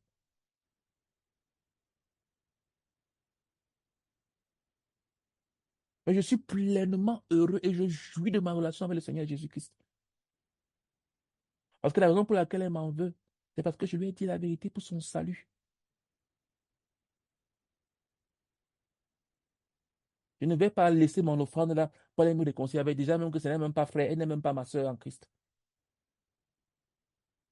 Elle n'est pas ma soeur en Christ, donc ce n'est même pas frère ici là. Donc, si tu as une ex ou un ex avec qui tu as rompu, vous ne vous parlez pas, et tu lui dis que, ok, le frère Jerry a enseigné que il faut que j'aille me réconcilier. Réconcilier pour pécher. Tu te réconcilies quoi? Je suis en train de dire ici là que si quelqu'un t'en veut, et on parle ici là d'un frère, on est ici là dans la présence de Dieu d'un frère, ton frère qui est blessé à cause de toi. Dieu veut que tu ailles te réconcilier avec lui. Il n'a pas dit que va te réconcilier avec tes ex, avec ton frère dans le Seigneur qui se sent blessé à cause de toi. Il va te voir devant, en train de parler de Dieu, en train de prier, en train de faire des choses. Il est assis là, alors qu'il a mal. Tu lui as dit des paroles dures. Et tu sais, et il sait que tu sais. C'est voilà ce qu'on est en train de dire. J'espère que c'est clair pour chacun de nous. Je ne sais pas, peut-être quand moi je parle, pour moi j'ai l'impression que c'est clair, mais j'espère que c'est clair pour chacun de nous. Tu dis que tu es un enfant de Dieu. Tu blesses un autre enfant de Dieu plus petit que toi. Tu sais que tu l'as blessé. Parce qu'il dit que tu te souviennes. Ça veut dire que tu sais, il dit, tu te souviens. Donc tu sais que tu as fait mal. Peut-être que ça t'a échappé, tu as oublié. Mais quand tu veux maintenant prier, quand tu veux louanger, quand tu veux faire des choses pour Dieu, le Saint-Esprit rappelle à ta mémoire qu'attention, tu as blessé telle personne. Peut-être même que tu es même en face de cette personne-là. Dieu ne veut pas que tu gâtes son nom. Va te réconcilier avec cette personne et viens faire ce que tu devais faire avec Dieu. Je ne sais pas si il y a le flou. Moi, pour moi, je vois que c'est très clair. Si ton ex se sent blessé parce que tu l'as abandonné, ou bien si ton partenaire de péché, ou bien un non-croyant à qui tu as présenté l'évangile à cause de Dieu, se sent offensé. Si c'est que tu as été malhonnête avec quelqu'un, avec un non-croyant, tu lui as menti. Tu as dit des choses qui ne sont pas correctes envers ton employeur, ton manager. Tu as insulté ton manager. Et puis tu t'en vas prier. Va te réconcilier. Arrête ton hypocrisie. Va te réconcilier. Dans le sens que va demander pardon pour le mal que tu as fait. Et ne gâte pas le nom de Dieu. Parce que lui, là, il va avoir l'image que c'est comme ça que les frères, les croyants se comportent. Ils se comportent mal, ils insultent tout le monde. Et puis après, ils parlent de Jésus-Christ partout. Donc vraiment, on a dit qu'il faut être centré sur Jésus-Christ. Je continue rapidement la lecture parce que j'ai envie de finir ce chapitre-ci. Je ne sais pas si ce sera possible. Vous avez appris qu'il a été dit, tu ne commettras point d'adultère. Mais moi, je vous dis que quiconque regarde une femme pour la convoiter a déjà commis un adultère avec elle dans son cœur. Si ton œil droit est pour toi une occasion de chute, arrache-le et jette-le loin de toi. Car il est avantageux pour toi qu'un seul de tes membres périsse et que ton corps entier ne soit pas jeté dans la géhenne. Et si ta main droite est pour toi une occasion de chute, coupe-la et jette-la loin de toi, car il est avantageux pour toi qu'un seul de tes membres périsse et que ton corps entier n'aille pas dans la géhenne. Matthieu 5, verset 27. Ainsi, verset 27 à 30. Ainsi, des pensées immorales sont aussi sérieuses devant Dieu que des actes immoraux. Dieu regarde au cœur, c'est tout. Dieu regarde dans ton cœur et il t'a lu. Les hommes pourraient ne pas avoir vu. Mais Dieu a regardé ton cœur. S'il te plaît, aie peur de ton cœur. Aie peur de ton cœur. Juge ta vie par rapport aux pensées de ton cœur et non par rapport à des actes que tu peux arranger. Ce que tu es réellement, c'est ce que ton cœur est. Ce n'est pas ce que tu présentes. Ce que tu présentes à la surface, c'est ce qu'on appelle la réputation. Mais ce que tu es réellement, ce sont les pensées de ton cœur. Là où personne d'autre ne voit, sauf toi et Dieu. C'est ça que tu es réellement. C'est ça que tu es réellement. C'est pour ça que personne ne peut honnêtement se vanter devant Dieu, ni devant son prochain. Parce que quand chacun de nous s'assoit et observe les pensées de son cœur, il est désolé pour lui-même. Mais c'est ce que tu es réellement. Parce que c'est ce que Dieu regarde. Dieu regarde ton cœur. Il est préférable de perdre n'importe lequel de ses membres et aller au ciel que d'avoir son corps tout entier et aller en enfer. Ça signifie quoi? Ça signifie que il faut que tu sois prêt à être handicapé. Je ne vais pas dire physiquement, c'est à cause des gens qui peuvent m'écouter. Je ne suis pas en train de dire que si tu as un problème avec tes yeux parce que tu ne peux pas t'empêcher de regarder ou de regarder les mauvaises choses, il faut que tu aies te crever les yeux. Tu peux te crever les yeux, mais ton cœur va rester pourri. Ton cœur va rester pourri. Si tu ne me crois pas, est-ce que tu penses que tous les aveugles du monde ne sont pas... tous les aveugles du monde, tous ceux qui sont aveugles sont sains, d'après toi? Hein? Les gens qui ne voient pas, ils sont tous sains. Ou bien tu penses que parce que tu as les yeux fermés, ça t'empêche d'être immoral. Non. Ce que le Seigneur est en train de dire ici, là, c'est que il est préférable de perdre des choses précieuses que tu possèdes, que cela va t'handicaper même peut-être à vie et sauver ton âme. Il y a des relations critiques que lesquelles tu dois te séparer, peut-être de ta famille, peut-être d'un emploi, peut-être d'un objet, d'une liberté que tu as, peut-être d'un téléphone, peut-être des réseaux sociaux. Il est en train de dire qu'il y a des choses que tu dois t'handicaper à vie, sauver ton âme. C'est ce qu'il est en train de dire ici, là. Si tu as un problème, peut-être que pour toi, c'est de séparer totalement des téléphones smartphones qui partent sur Internet. Peut-être que pour toi, l'Internet n'est pas fait pour toi. Ou bien peut-être que tu ne devais jamais te trouver dans une certaine relation d'intimité avec des sœurs. Parce que tu as un problème. Et la sainteté ne consiste pas à être avec les sœurs, le sexe opposé et ne rien faire. C'est pas ça la sainteté.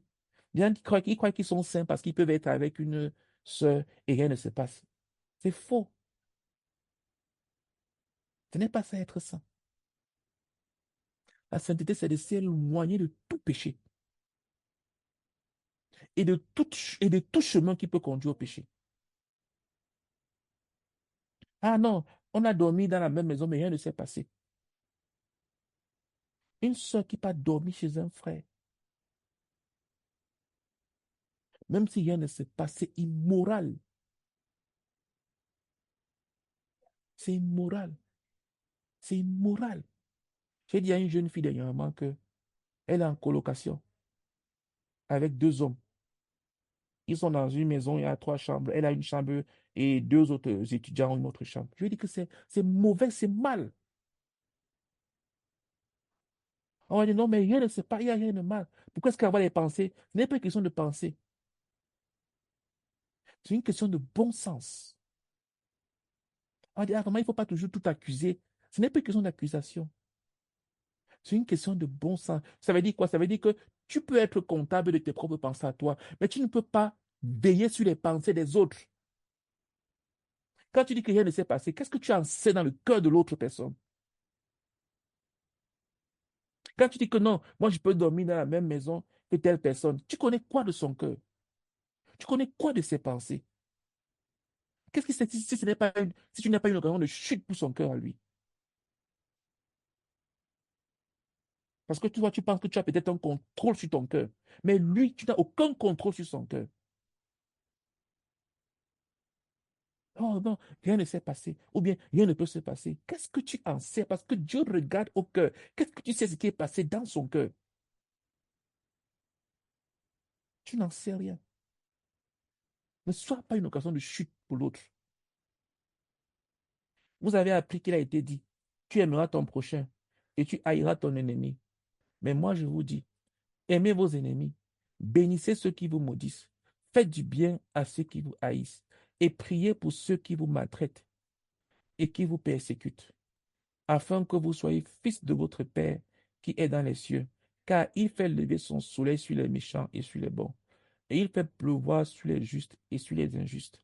Si vous aimez ceux qui vous aiment, quelle récompense méritez-vous? Les publicains aussi n'agissent-ils pas de même? Et si vous saluez seulement vos frères, que faites-vous d'extraordinaire? Les païens aussi n'agissent-ils pas de même? Soyez donc parfaits comme votre Père céleste est parfait. Matthieu 5, 43 à 48. C'est ce que je suis en train de vous dire. Aimez vos ennemis, bénissez ceux qui vous maudissent. Quand tu bénis quelqu'un qui te maudit, tu ne peux pas maudire cette personne par la suite. Il dit aimez vos ennemis. Et maintenant, il nous explique en quoi ça consiste. Il n'a pas dit allez faire des dons. Parce que tu peux donner à quelque chose à quelqu'un, mais ton cœur est noir à l'intérieur vis-à-vis de cette personne. Tu donnes en te plaignant. Tu donnes en l'insultant à partir du cœur. Il n'a pas dit allez faire de gros dons à vos ennemis. Non. Qu'est-ce qu'il dit? Il dit de les bénir, de proclamer des paroles de bénédiction sur eux. Seigneur, pardonne-leur, pardonne-leur, pardonne leurs péchés, pardonne ce qu'ils font. Ne les envoie pas en enfer. Il dit, faites du bien à ceux qui vous haïssent et priez pour ceux qui vous maltraitent et qui vous persécutent. Quand tu pries pour quelqu'un qui te maltraite, qui te fait du mal, tu ne peux pas en vouloir à cette personne. Tu ne peux pas avoir un esprit revanchard. Pourquoi est-ce que tu n'arrives pas à pardonner? C'est parce que tu ne pries pas réellement pour la personne. Prie. Puis tu pries réellement et que tu désires réellement le bien de la personne.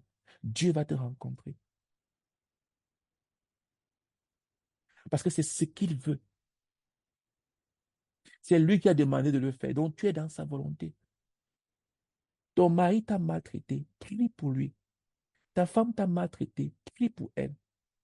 Ton manager t'a maltraité, prie pour lui. Ton patron t'a maltraité, prie pour lui. Un collègue t'a maltraité, prie pour lui. Un ami t'a maltraité, prie pour lui. Que la prière soit la réponse. Il faut que la prière devienne un réflexe pour nous. Tu es sorti prêcher l'évangile, tu as été maltraité, prie encore plus pour la personne. Les chrétiens ne sont pas conscients de la puissance de leur parole. Il y a des enfants qui se sont moqués une fois d'un homme de Dieu qu'on appelait Élisée dans la Bible. Ils l'ont insulté, qu'il les chauffe. Et lui, dans sa colère, il les a maudits. La Bible dit que deux ours sont sortis de la forêt. Et ils ont déchiré 42 enfants. 42, deux ours. Ils ont tué à cause de la colère d'un homme. Peut-être que quelqu'un t'a mal répondu, un chef, et tu te fâches contre lui. Fais attention à tes paroles. Tu peux bloquer la vie de quelqu'un. Et Dieu ne nous a pas appelés à être des objets de malédiction. Il nous a appelés à être le salut du monde. La lumière pour venir éclairer et non pour amener les gens dans les ténèbres. Dis-moi un peu, quand tu maudis quelqu'un, qui gagne en définitif? Quand tu envoies quelqu'un en enfer, qui gagne en définitif? Qui est-ce qui gagne? Est-ce que c'est Dieu ou bien c'est Satan? Qui gagne? Quand quelqu'un insulte Dieu, quand quelqu'un se moque de Dieu, et que toi, dans ton zèle amer, tu te mets à le maudire, en émanant que le feu l'atteigne, qui gagne? Qui gagne? Si les premiers croyants avaient réagi comme ça vis-à-vis de Paul, on n'aurait pas eu l'apôtre Paul, on n'aurait pas eu le Nouveau Testament qu'on a aujourd'hui. Si ces gens s'étaient rassemblés pour maudire Saul de Tarse, cet homme aurait été fini, tué. On n'aurait pas eu l'apôtre Paul. Mais qu'est-ce qu'ils ont fait? Ils sont venus pour intercéder pour lui. jusqu'à ce que Jésus-Christ descende en personne pour le rencontrer. Ce sont les prières des premiers saints. Ce sont leurs prières qui ont fait descendre Jésus pour rencontrer Saul de Tarse. Et nous avons le Paul que nous avons aujourd'hui. Est-ce que tu ne sais pas que la personne qui te persécute là, qui fait du mal, qui te blesse, qui te fait... Peut-être que demain, c'est l'apôtre Paul qui sera. Qui sait? Pas tes prières.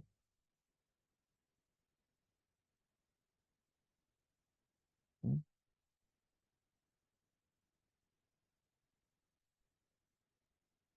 Tu as l'obligation d'aimer ton ennemi et de prier pour ceux qui te persécutent.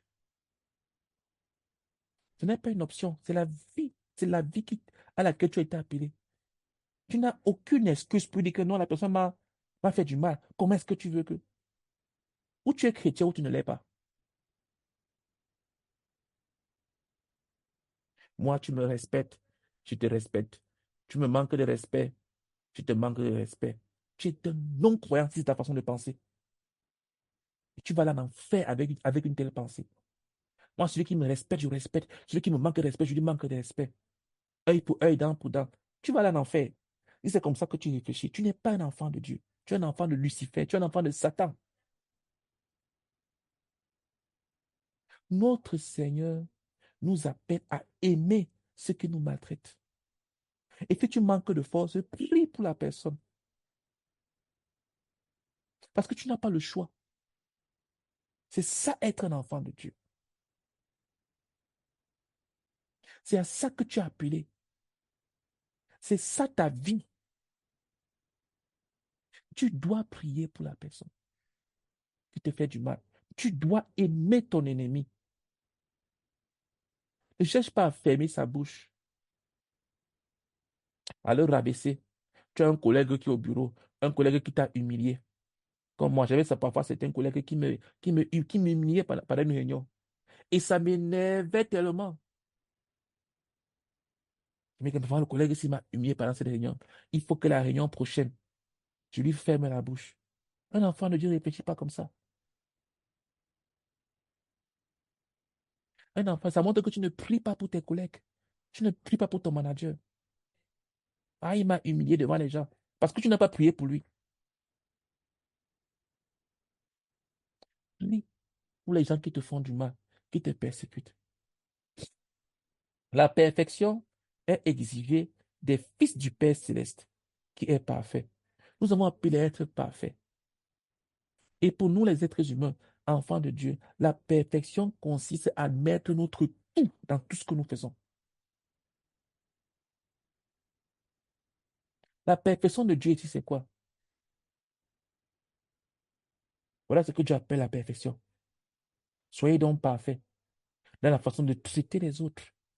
La perfection, ce n'est pas de construire une belle voiture. C'est-à-dire vraiment, la voiture, si elle est parfaite. Ou bien ce n'est pas être une femme jolie, bien bâtie. On dit vraiment, la femme, si elle est belle, elle est bien bâtie. Ou bien avoir un téléphone, je ne sais pas. Dernier que tu dis vraiment, le téléphone, s'il est parfait. C'est pas ce que Dieu appelle parfait. Qu'est-ce que Dieu appelle parfait? Lorsque tu as mis ton tout pour n'avoir personne dans le cœur, pour aimer tout le monde, même tes ennemis. Voilà ce que Dieu appelle parfait. Ce n'est pas que tu fais les choses sans erreur. Ce n'est pas de ça. La perfection de Dieu, ce n'est pas faire les choses qui n'ont pas d'erreur. Non. La perfection de Dieu, c'est de faire toutes choses avec tout ton cœur pour plaire à Dieu. Voilà ce que Dieu appelle parfait. C'est de tout faire comme lui.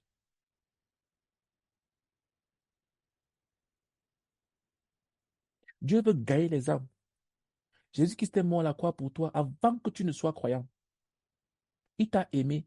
Il a commencé à traiter avec toi avant que tu ne naisses. Ce n'est pas quand tu es devenu très spirituel que Dieu a commencé à t'aimer. Même quand tu le haïssais, Dieu t'aimait déjà. Même quand tu ne le connaissais pas, Dieu t'aimait déjà. C'est ce qu'il est en train de dire. Voilà la perfection de Dieu.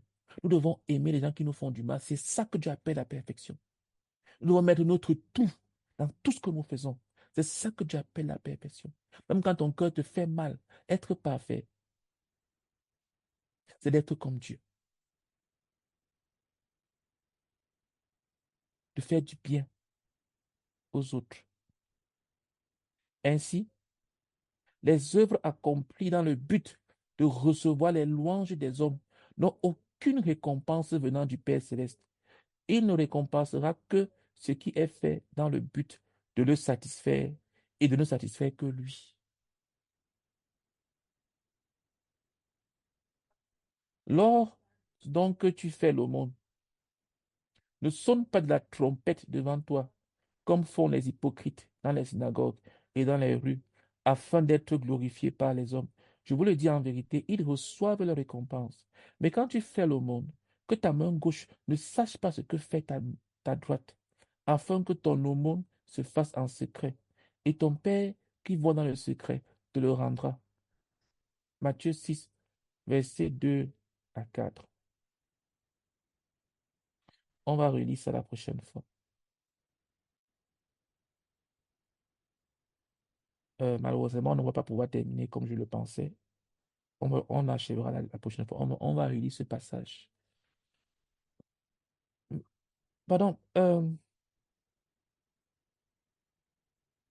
Prions.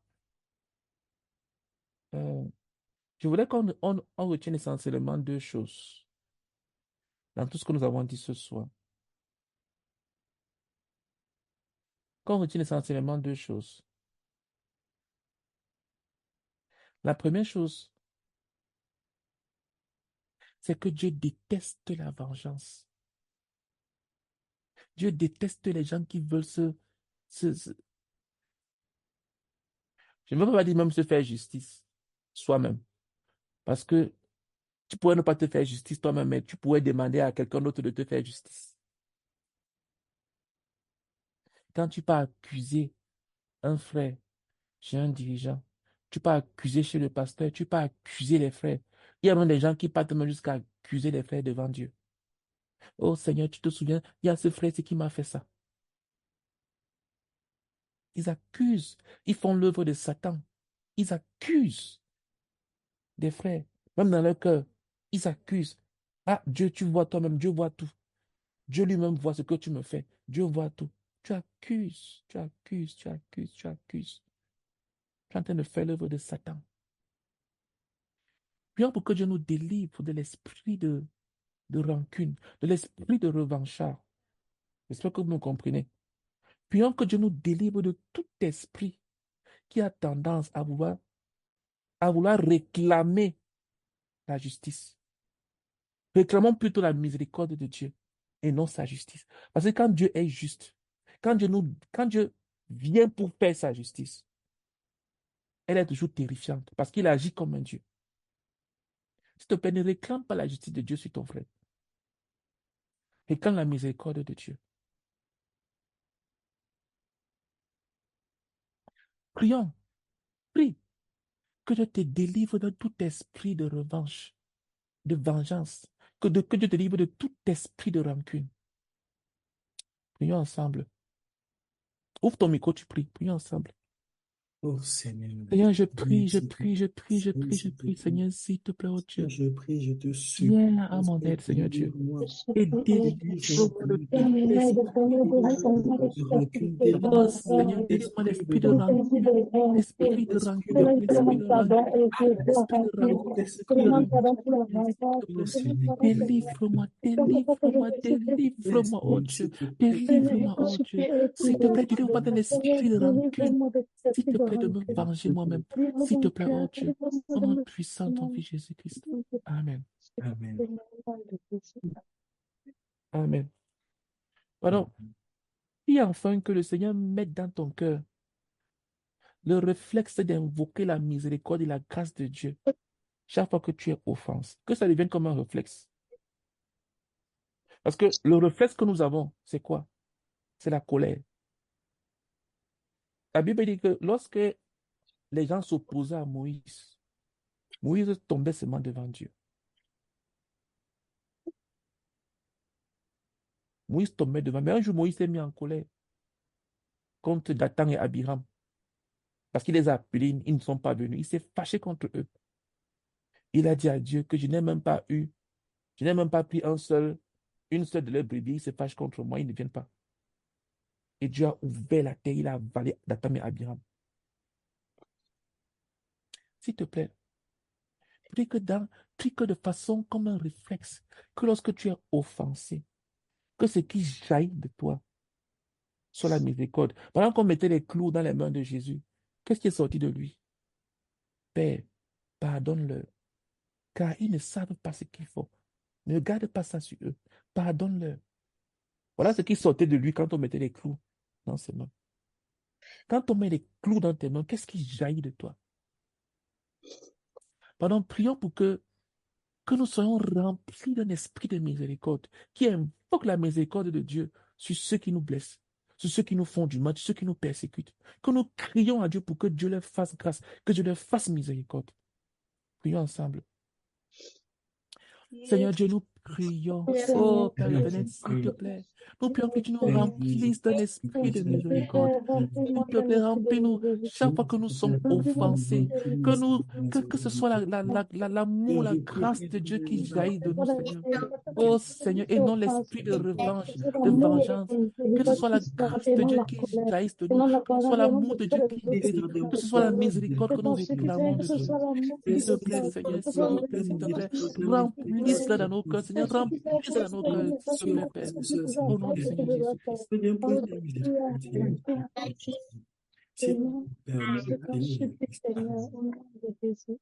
Tu peux venir, tu Amen. retires tout simplement sur Amen. la porte. Pas Ok. ouvrir.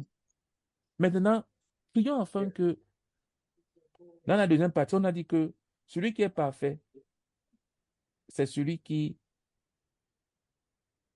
aime ses ennemis. Mais avant d'arriver là, pardon, prions d'abord que le Seigneur nous accorde la grâce de. Comme on a dit, le Seigneur déteste l'inimitié. Il déteste les relations brisées. Mais comme je l'ai dit, je veux que vous compreniez bien ce que j'ai dit. Je n'ai pas dit qu'il faut que tu ailles conquérir les gens que tu as abandonnés dans le monde. Non. Mais Dieu déteste les relations brisées avec des frères. Est-ce que tu connais quelqu'un à qui tu as blessé, tu as fait du mal? Je n'ai pas dit que la personne considère que tu lui as fait du mal euh, euh, euh, à cause de Dieu. Je vous ai donné l'exemple de ma grande sœur à qui j'ai reproché un péché. Je lui ai reproché cela et elle m'en veut pour ça. Je n'ai pas dit ça. Pour ça, je ne me repens pas. Je dis que il y a un frère que tu sais que tu as blessé. Tu as eu une parole dure. Et depuis ce moment-là, votre relation s'est refroidie. S'il te plaît, que ta spiritualité te conduise à aller te réconcilier avec la personne. Même si la personne t'a mal interprété, mais c'est un frère, un enfant de Jésus-Christ. Pardon, prions afin que le Seigneur nous accorde la grâce de restaurer toute relation brisée avec les frères. Et toute personne que nous avons dans le cœur, que nous la libérons. Prions ensemble. Nous prions, Seigneur, que tu nous visites et que tu nous accordes la grâce de restaurer nos relations brisées avec des frères, Seigneur. Accorde-nous de restaurer toutes nos relations brisées avec des frères, Seigneur, s'il te plaît, oh Dieu. Et nous prions que nous libérons toute personne de nos cœurs, s'il te plaît, Père, au nom puissant de Seigneur Jésus-Christ.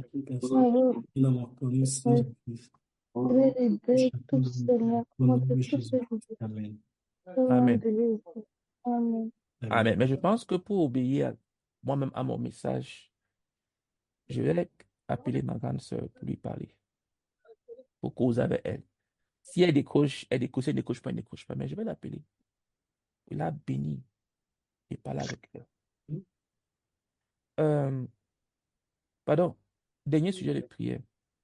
Prions pour que nous mettions notre tout à aimer nos ennemis, à aimer ceux qui nous font du mal, à aimer ceux qui nous persécutent. Mettre notre tout, il nous a expliqué à quoi ça consiste.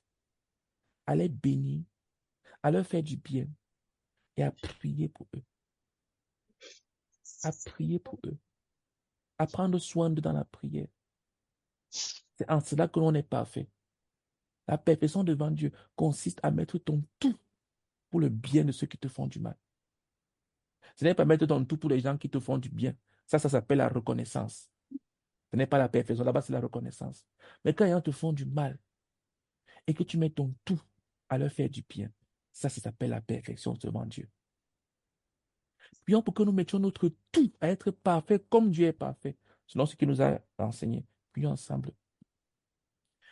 Seigneur, nous prions que tu accordes à chacun d'entre nous de mettre son tout à la perfection, à ce que tu nous as appelés à faire, à être parfait comme toi tu es parfait, à aimer nos ennemis, à prier pour eux, à les bénir, à leur faire du bien. Oh Seigneur, oh Seigneur, au nom puissant du Seigneur Jésus. Amen. Amen. Amen. Ok, il est 21h40 ici en France. Est-ce que quelqu'un a une question, petite question, comme on a débordé? Normalement, on finit à 21h30. Sinon, on fait la période de clôture et on se sépare. Qui a une question qui aimerait poser? Alléluia. J'espère qu'on n'a pas de questions parce qu'on a bien compris. Parce que Amen. soit on a bien compris, soit on n'a rien compris. Voilà les deux situations où quelqu'un n'a pas de questions. Ok, gloire à Dieu. Ça veut dire qu'on a bien compris. Bénissons le Seigneur ensemble pour ce moment d'enseignement, de partage que nous avons eu. Et prions pour qu'il nous amène. Prions que cela soit protégé et gardé à l'intérieur de nous, que cela devienne vie, que tout ce que tu as reçu ce soir devienne vie en toi, soit protégé et gardé à l'intérieur de toi. Et que nous soyons là, qui nous ramène lundi prochain. Prions. Seigneur, nous prions. Nous te bénissons, Père éternel. Et nous te rendons grâce, Seigneur éternel, pour l'enseignement de ce soir. Seigneur, merci pour tout ce que tu nous as enseigné. Merci pour tout ce que tu nous as dit, Seigneur éternel. Nous prions que cela soit protégé, gardé en nous. Que cela devienne vie en chacun de nous, Seigneur.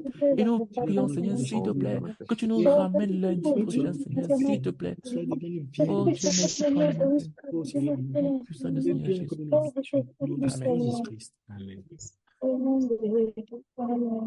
Amen. Merci à tous. Passez une très bonne soirée. Bonne soirée. Bye bye à tous.